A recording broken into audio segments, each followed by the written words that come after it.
So I've moved spaces. I thought maybe a change of scenery would be more interesting, although I'm not sure this is really going to be that much more interesting. But we have another legal fitness video today. We are on episode 6, and I am hoping that this one is a little bit shorter. I know I've said that before, but this time it is serious. It is about one small topic, but one very important topic. So a couple things, as I've said before, these videos are not to be aesthetically pleasing or some kind of cinematic experience. So I'm sorry that I'm just standing here in a sweatshirt and my hair is a mess, but I've had a really long week and it is now the end of the week, and I just want to make sure I can get this info out to you by Monday. I'm trying to upload these at around 9 o'clock in the morning every Monday, so be on the lookout. Just as my general disclaimer, this is not meant to be legal advice. This is simply some legal knowledge that I'm sharing with you, and this does not create any sort of attorney-client relationship between you and I. I am an attorney, but I'm not your attorney. So with that said, what I'm going to discuss today is important for everybody. Even though it is regarding a law in the state of California, this law has an effect on every single person who has a website and uses that website to do business in any capacity. So today we are going to discuss privacy policies and why you must have one on your website. I'm sure at some point in your life you have been on a website and it's asked you to sign up for an email list or provide your email in order to get information about something else. And if that has happened to you, you should have been given, or at least had the chance to find, a privacy policy somewhere on that website. Generally, you also see things like terms of service or terms and conditions for using the website. And although a terms of service or a terms of condition, if you do have a website for your fitness business, is very important, that is more so a protection for you and your content on the website and not necessarily the consumer. So there is no law that requires a terms of service. However, the privacy policy is something that would be protecting the consumer or the person who visits your website. Therefore, there are laws that require this information be there. So I mentioned that California is the reason why we have to have this video and why you're going to need to make sure that your website is compliant. California is the land of sunshine and Hollywood and all things great, and they're also the land of laws. If I've learned anything so far, it is that California loves to legislate, and privacy policies are no exception. The California Online Privacy Protection Policy requires that any person or company in the United States who has a website that collects any type of personal identifiable information about consumers, you can think of this as emails, email addresses, actual addresses, names, phone numbers, anything along those lines, you must feature a privacy policy prominently somewhere on your website. This applies even if the person is voluntarily giving you this information. And so I realize this is a California law and you're thinking to yourself, I don't live in California, how does this apply to me? Well, if you're an online coach or you have an online clothing store or you give off free programming or you sell ebooks on your website, anything like that, it is most likely that you will have a California resident venturing onto your website at some point. So it is conceivable that a California consumer will find you, will provide you that information that is personally identifiable, therefore you are subject to this California statute. Right now I'm going to go over the things that the California Online Privacy Protection Policy requires be in your privacy policy. So you can't just throw something out that says, here's a privacy policy, I'm taking your information. There are actual requirements that you must have in there, and I'm going to go over those now. So first and foremost, you're going to need to explain what the information that you are collecting is. Are you taking a name, address, email, credit card info? You have to let them know what the information is that you are taking. If you ask them for something like, what's your favorite workout to do, or what's your favorite type of cardio to do, that's not the kind of information that this policy requires you disclose. It's only personally identifiable information. Number 2, your policy needs to contain information about who else is going to have access to the information that you are gathering. Are you sharing it with advertisers? Is there a third-party vendor who's going to have access to this information? Maybe someone else is in charge of your email list. If that's true, then you need to disclose in your privacy policy who else is going to have access to these names and email addresses and the like. Number 3, You must also let them know that if any third parties can access their information without you giving them that information. So there are no limits on third-party access, and you can share the information with whoever you want regarding number 2. There's no limits on that. The limit is only that you tell the person in the privacy policy who is accessing this information or who you're sharing it with. So number 4, this one is kind of silly, but you have to have it in there.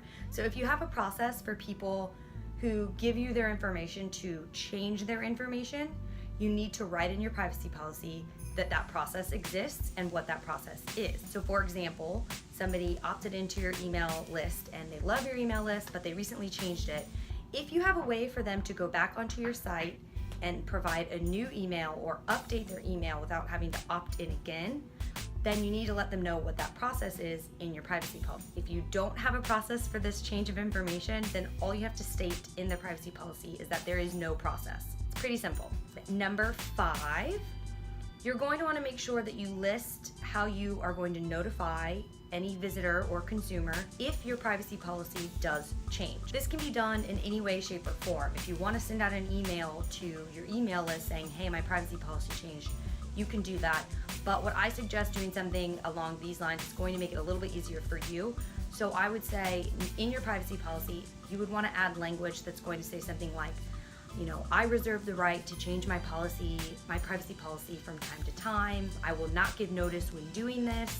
It is in your best interest when visiting this site to check my privacy policy for any changes that may have been made. Something like that, so that you're not required to continually let people know when your privacy policy is changing. The law doesn't require that you do that. The law simply requires that you have a means for telling them and that that's written down in the privacy policy. So there are a few changes in 2013 to this law that has included a few more things that you have to ensure is in there in that policy. Anytime a website is using tracking software, I know that's used a lot on the big websites. If you are using any kind of software like that, then that needs to be disclosed.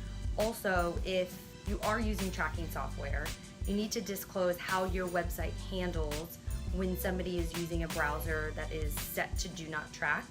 This is a little bit complicated if you're not super tech savvy, but I would just talk to your web developer about how your website interacts with people's browsers that are on do not track. And you have to write that in there in the privacy policy so that it's laid out and that people can understand how that process is working. The next thing that you must include is if you are allowing the consumer choices when it comes to what information they share with you or how you use that information, then you need to go ahead and have that written out in the privacy policy. It's standard to just have somebody, sign up for your email list without actually giving them any options, and so that's fine. But if there are options like you're signing up for the email list or you're providing your name to be included in X, Y, and Z, then that just needs to go into the privacy policy with further detail so that the consumer understands what their information is being used for. And the last requirement on your privacy policy is that you need an effective date. So if you are changing it, every time you change it, you're just going to put in there effective April 6th, so effective April 6th, 2017, and then the next time you make a change, effective on that date. So clearly, California law requires this privacy policy to be relatively specific, but there are a couple more things to go over before we wrap this up. So there are 3 different ways that you can display or show people your privacy policy. One, you can just have it on your homepage if you just want it written out on your homepage, which to me, I don't think many people in the fitness industry are going to opt for that because most fitness websites aren't full of a ton of writings and things of that nature. Or if it's your blog, you don't want people to get lost in the privacy policy, kind of muddy the waters for your content. So the other option is you can link the privacy policy via some kind of icon on your homepage that says privacy.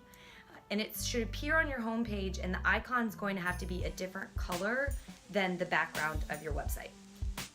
Or the last option, you can link it on the homepage via hyperlink, right? With a word, you have to use the word privacy, and it has to be written in all caps, and the text needs to be equal or greater than the text around it as far as font size goes. And then it also really just needs to stand out from the background as well. So those are your 3 options for where you can place your privacy policy so that people have access to it when they visit your website. If you're found in violation of this law, you could be fined or possibly sued. The Attorney General's office in California will go after people under the UCL, and there's really no reason why they wouldn't come after you even if you don't live anywhere near California. If your website gets enough traffic and you have enough people giving you information through that website, they're most likely going to be able to find you, fine you, or sue you. So I know what we just talked about and all of those points, which I'm going to recap in the description box below. YouTube kind of cuts me off sometimes, so I'll try to make the description as short as possible, just so that you know exactly what you need in that privacy policy. And I know it sounds like a bunch of legal jargon, but I promise you it is not. This is a law, and this affects every single person. And if you are collecting information at all from anybody out there in the World Wide Web, I highly, highly, highly recommend that you write out your privacy policy and you get it on your website. Okay, so here we are on the Nike website, and I'm just going to go ahead and scroll down to the bottom, and you'll see all these links down here, right? Generally, you know, you'll find this kind of stuff on every website. Here's the copyright notice, and if you look, you know, in all honesty, it wasn't very conspicuous to me, which the law requires it to be relatively conspicuous, but that's okay. Down here we have terms of use and the privacy policy. So if you just click there, it opens up and it gets you right here. So there is Nike's, and it tells you everything that they're going to do with the information that they are collecting.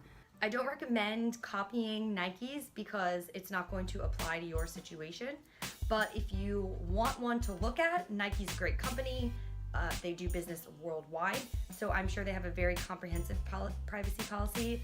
You can go on there, read it, check and see if they have all of those things that we just discussed, and put together your own awesome privacy policy that's going to make sure you are not breaking the law and you are providing the consumer with every bit of information that they could possibly need. So with that, I will see you guys next time. Go ahead and give this video a thumbs up. Hit the subscribe button, and I will see you next Monday for the next episode of our legal fitness series. And I don't know what that's going to be about yet, so if you have anything that you would like to know about that you've found in your fitness business, or you've come across a challenge in the legal field that you really just need help with, go ahead and comment below. I would be happy to help you guys. So I will see you next time. Have a wonderful week and an even better weekend. Thank you so much for watching.